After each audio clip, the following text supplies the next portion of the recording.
Hello and welcome to Who We Eat, an unofficial Doctor Who watch along podcast where we watch Doctor Who in order. I am your host, Cameron. I'm here with my co-host Ben. How are you doing today, Ben?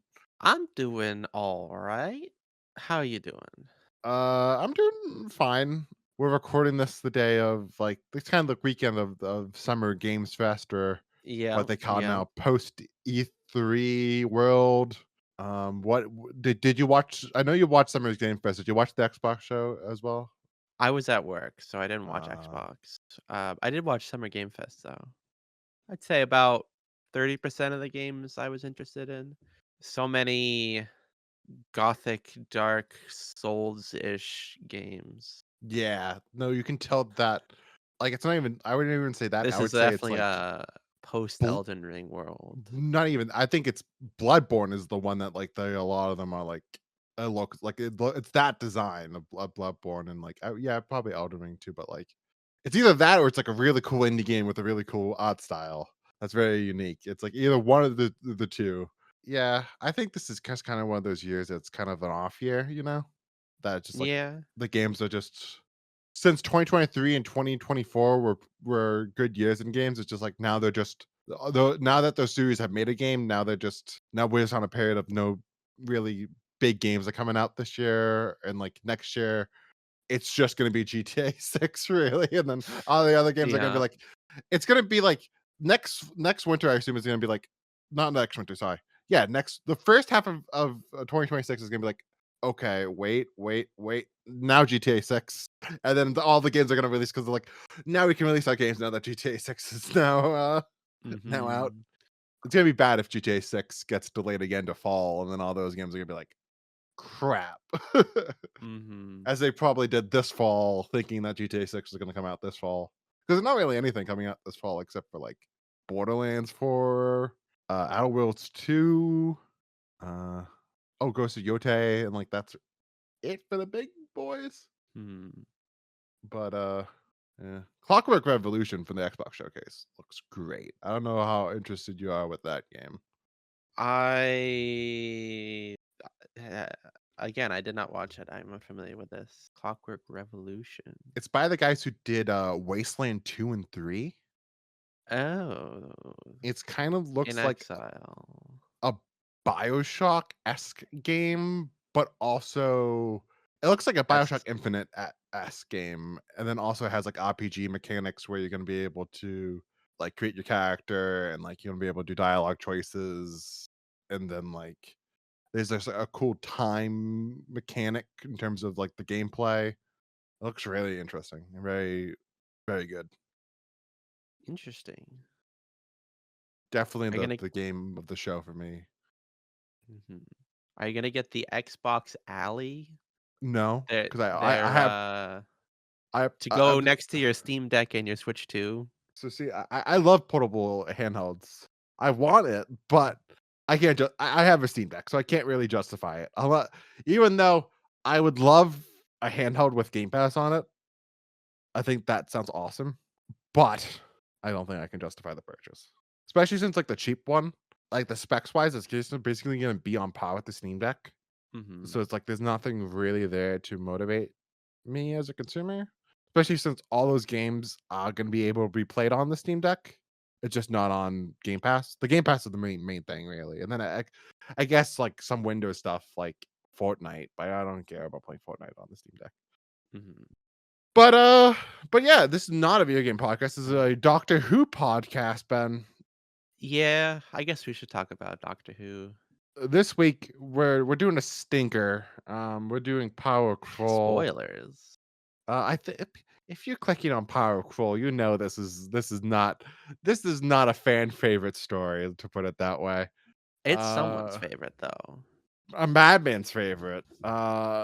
So it came out December 23rd, 1978 to January 13th, 1979. Written by Robert Holmes. Somehow, the goat Robert Holmes made Yeah. a dud. Directed by Norman Stewart and yeah, so Ben, what did you think of Power Girl? One thing about Robert Holmes real quick. I'm looking at the TARDIS wiki. because this feels weird for a Robert Holmes script. According to the wiki here, uh, he did not like this script either. Apparently, he had heavy restrictions placed upon him by Graham Williams. He couldn't do as much humor. Had to have a big monster, and of course, he had to throw in the key to time stuff. And also, as we established last season, uh, Graham Williams is a little bit more of a tamer producer.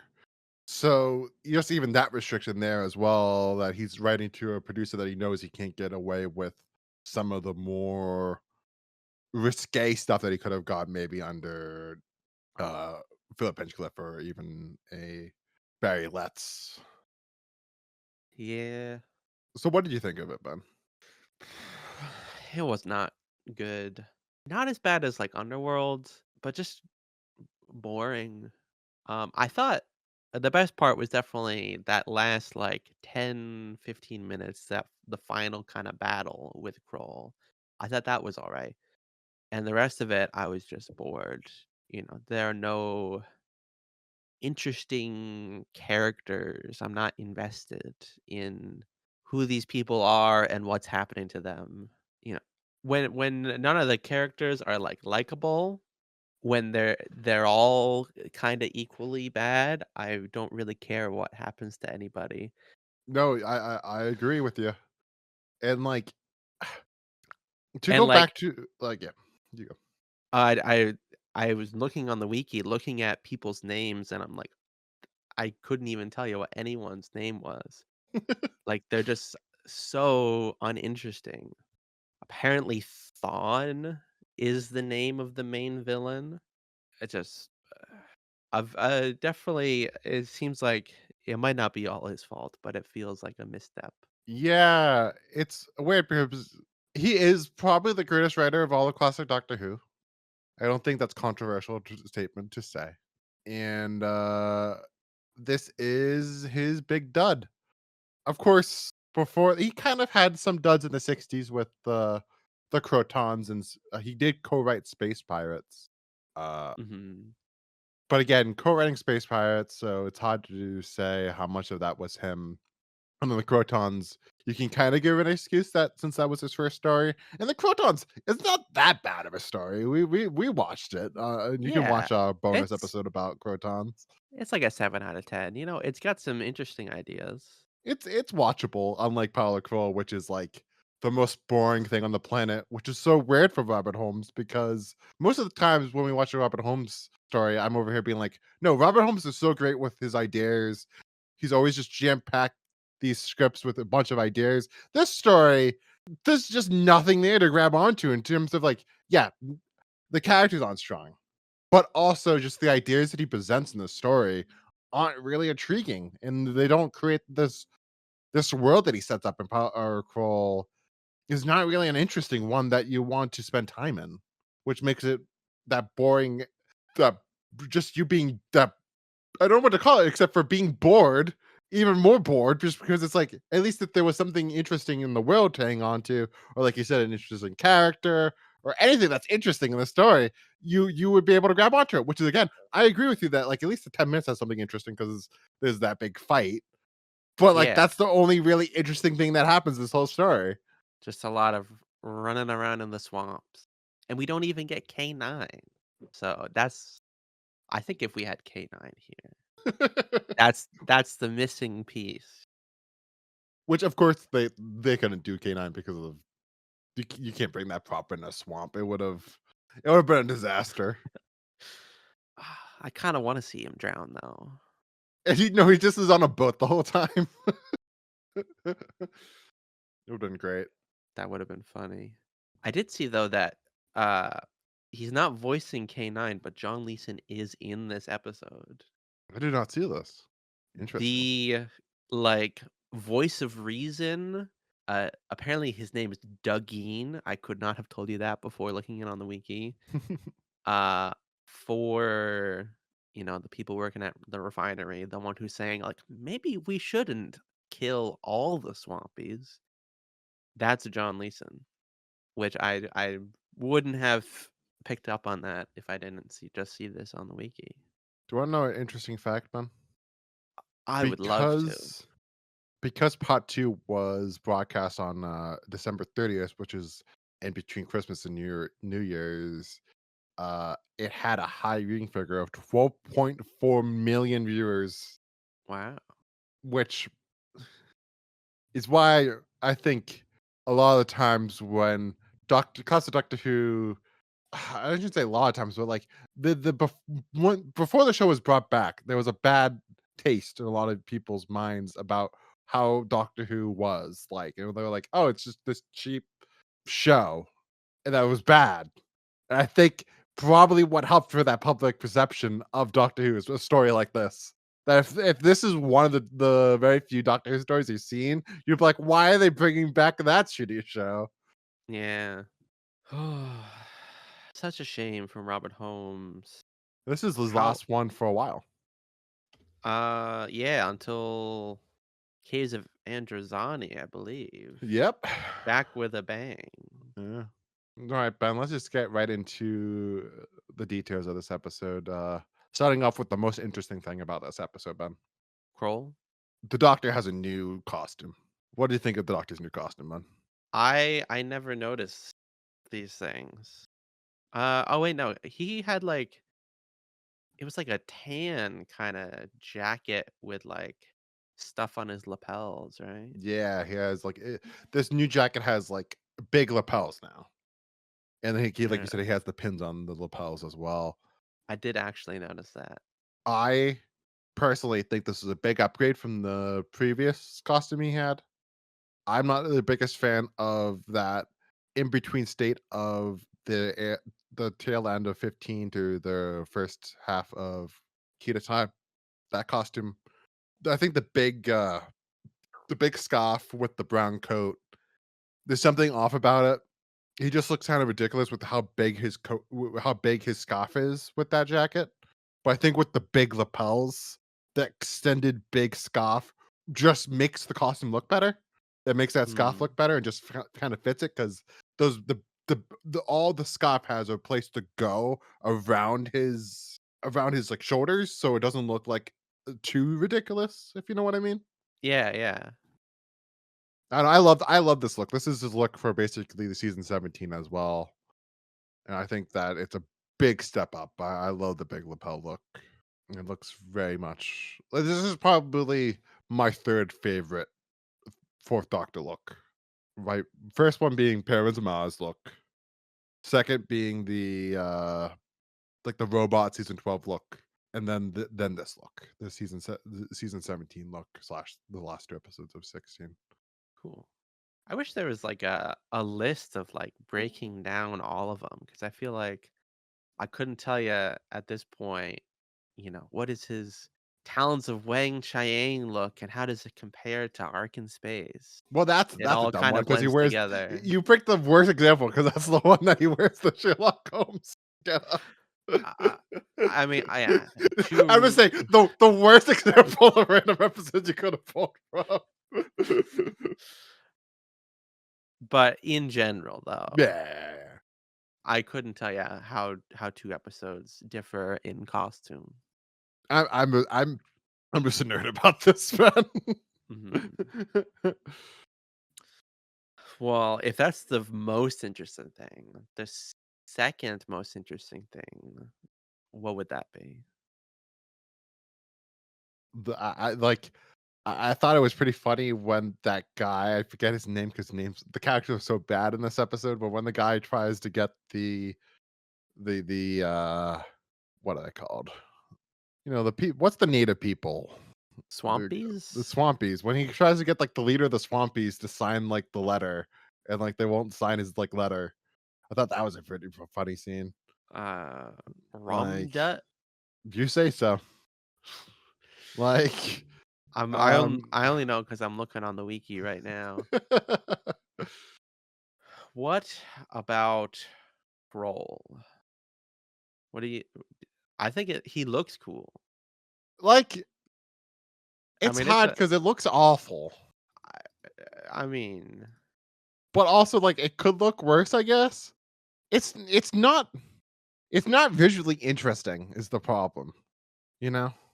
I understand It's why the you might most visually interesting thing here in this except 2 for no, hours. no, it's the most visually interesting thing here, like I established, it's Tom Baker in that new outfit. Fair enough. But yeah, like, is there anything here that, like anything stand out to you about this story, Ben? Is there anything that you're like, "Oh, yeah, that about the Power of Kroll." Romana continues to not be good. Yeah. She's just another she gets kidnapped, gotta go save her. I love how in that scene, though, she is not, like, pleading for her life at all. She just kinda accept that she's gonna get burned at that stake. She's just like, "Okay," you know?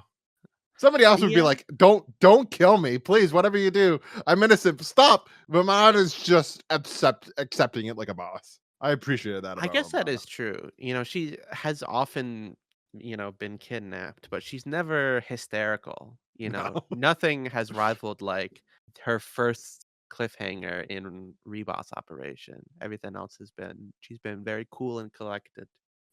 Well, But I yeah, guess I just don't care about this story at all. no, it's just the main thing that's just boring. Is there anything else that you would say that's a negative about this story, Ben? Because No that's the main K9. culprit, right? I And mean, that's can we? kinda the worst that anything can be is boring. Yeah. And it's not like there isn't an aspect to it that is like, "Oh, that is horrendous," It's not an Underworld situation. It's just, not good. I don't know. Yeah. It's not interesting. I honestly, I think I prefer Underworld to this just because I think I enjoyed that first part of Underworld more than anything in Power of Kroll. I think I enjoyed the last part of this more than I enjoyed the first part of Underworld. But you know what I'm saying though, that first part of Underworld is not the worst thing. Technically not. So like it's just this one just has this doesn't even have any scene that is as good as the pacifier gun in Underworld. It has people getting dragged away by tentacles, and there's some decent model work. But yeah, it's what you were saying that it just this is the worst from Robert Holmes, but I think you can kind of tell that he had those restrictions, like you were saying, Yeah. and He there's probably some level of he's, he at this point has been writing for the show since like for almost 10 years at this point, more than 10 years, I think, by this point. So like at a point you're gonna get tired of you're gonna run out of ideas to write for the same show over and over again, you know? Yeah. Yeah, it isn't chock full of ideas like a lot of Robert Holmes stories are. I can tell he had the idea of this giant creature attacking a refinery, and then he struggled to come up with a reason why and everything outside of that. So how could this story be better then? I was I just want to thinking say I just want to say one thing before you get on to that. I just read that Tom Baker did a commentary track with John Leeson for this story, and I really want to listen to that commentary track because I want to know what Tom Baker thinks of this story. interesting. Oh, that's interesting. I'm also looking on the TARDIS Wiki.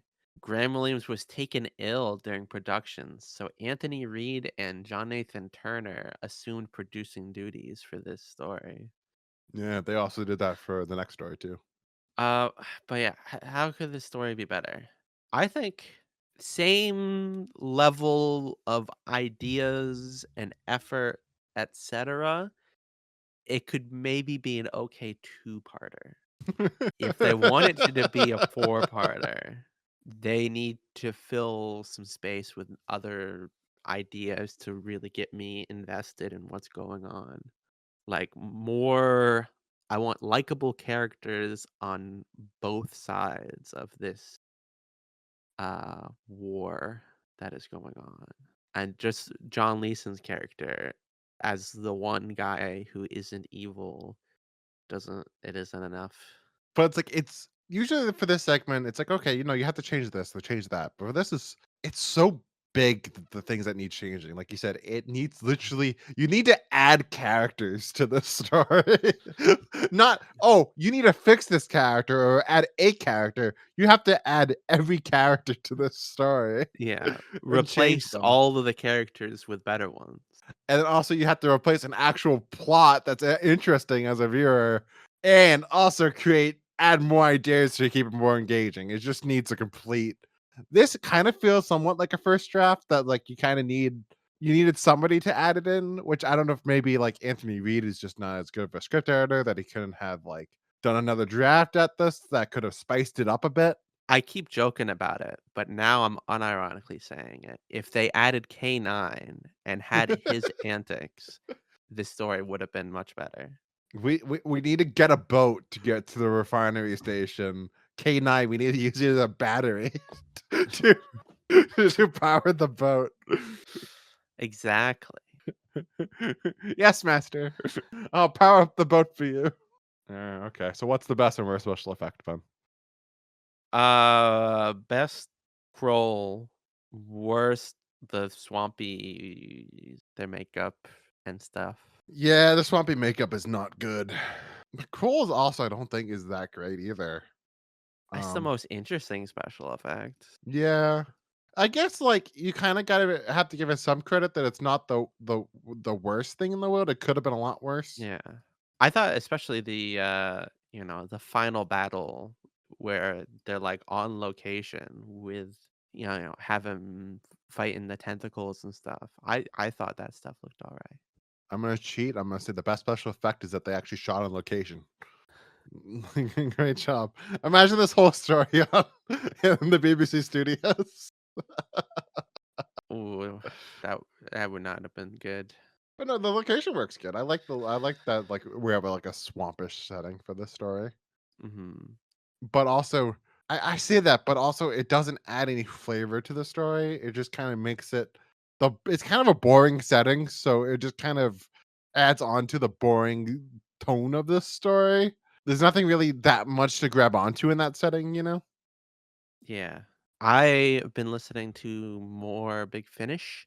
Yes. There was And go back to what's is the planet? Is the planet Kroll?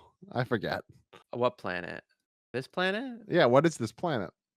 Manga. Do they go back to Delta Manga, Ben? Magna. Magna, whatever the No. hell it is. This is completely unrelated to everything. Um, but I want to mention it because I really liked it. I was listening to the early adventures in ordinary life with uh it's a Stephen and Sarah, Peter Purvis and Jean March, Sarah Kingdom. Uh really good. One of my favorite moments is the doctor has to soothe a crying baby. Do you Hmm, know what he does? what does he do? He wiggles his fingers and says the Gallifreyan lullaby, Haroon, Haroon, Haroon. You remember that from Peladon? Yes. I really liked it. Like that moment, you know. Calling a call, future callback, whatever you want to call that, makes it feel more cohesive. How would you have felt if Tom Baker said that to the Crawl monster?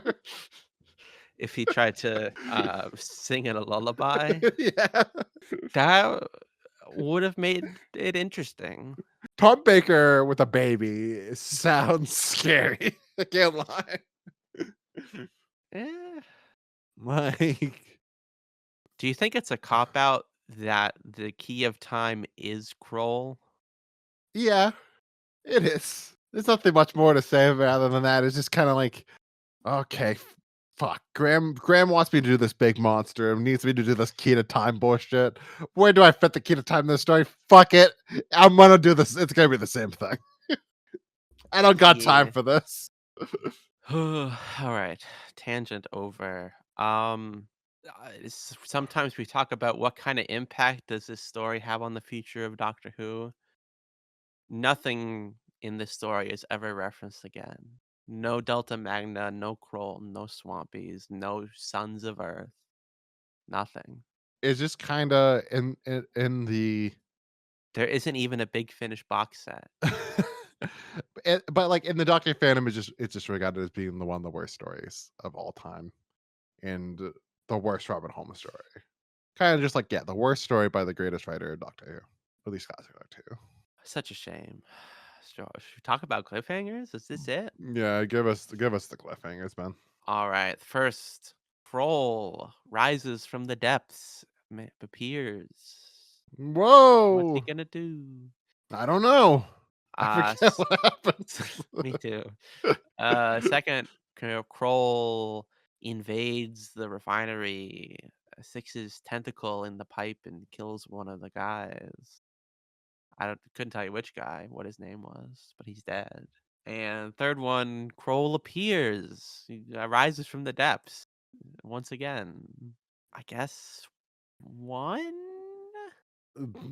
Ben, I don't literally remember any of these cliffhangers. If you told me one of the cliffhangers was Romana getting like the doctor saving Romana getting burnt by the swampies, I would have believed you. I remember a point when like the doctor also got kidnapped by the swampies. I was with Romana. If that was another cliffhanger, I would have believed you. I don't remember any of these cliffhangers from this Oh, story. oh, I just quickly looked at it again. I wrote it down in the moment, but the first cliffhanger is not Kroll. It's one of the guys dressed up as Kroll about to attack Romana. Yeah, So we only see like Kroll for real, I think, in episode 3 yeah. or 2 or something like that. In that case, not 1, We're both just like beats the hell out of me if you say so. maybe 2. Guy getting sucked into the pipe. Isn't and none of them are good. None of them are good. They don't deserve us saying picking out one as the good one because they're not. None of them are good. With that being said, Cam, how would you rate the story? Again, I think I prefer Underworld to this. I I don't know if I'd go that far. I give Underworld a 2.7, so I'm thinking I'm gonna give this a 2.5. It sucked. This is like a 4. It's not as bad as Underworld, but it's bad. That gives us an average of 3.25. All right, Ben. What did the And fans think of it? yeah, Doctor Who magazine, they do a poll and pretty low. In 2023, it was rated 38. That's out of 41, so bottom 5. In 2014, also 38. In 2009, it was 37, and in 1998, it was 39. So fighting for last place ish. Right beneath Armageddon Factor and right above Meglos, or one that we've seen. The furthest next one down is Underworld at the very bottom. So in 2014, when the last time we had a full list, it was ranked 212 in between Creature from the Pit and the Mutants. Which I don't. Those people are hype, man. The Mutants is a much better story than Power of Kroll. I Yes, like the Mutants. you like it more than me, but yeah, I would Like even say it's better. compared to Power of Kroll, I think is like no, we're talking about two extreme differences there. Yeah. Mutants has like it has some more. It has interesting ideas in it. The whole evolution thing it is interesting. Kroll has nothing like that, Hmm. and at least like the main commander bad guy in the Mutants is fun. There's no one there's no one fun in this story. Yeah, it's Yeah, not and good. just looking also what are some other stories that they say is better? Monster Peladon they say is worse than this. They say that the Time Monster, your favorite story of all time, is worse than this. And God, Space Museum is really low. Is Space Museum that bad? It has a really great first episode, and then the next 5 are boring. Or 3. I forget if it's a 6 or a 4-parter. Okay. I think that's gonna be it for today, if I'm not missing anything. That'll be it. Wow, short one for you guys. As you can imagine, we don't have a lot to say about Power Call. As you probably don't either if you watch this story, because there's nothing really interesting to talk about, because it is just a piece of boring sandwich. There's nothing in between that bread, and the bread's not even there. It's just a figment of your imagination. Damn. Join us next week for a story that is hopefully better than Power of Kroll. Hopefully, this is Hopefully. going to be a big conclusion to the Key to Time storyline. And we're going to say goodbye to Romana Ooh. 1 and Marytam. And hello to Lala Ward. Not Yeah. as Romana 2, but as someone else. So join us next week for that. I've been your host, Cameron, here with Have my a co host, Ben. have a wonderful rest of your day. Peace out, everyone. And remember, like and subscribe and share us. And we have other episodes. Go watch them. Goodbye, everyone. Peace out.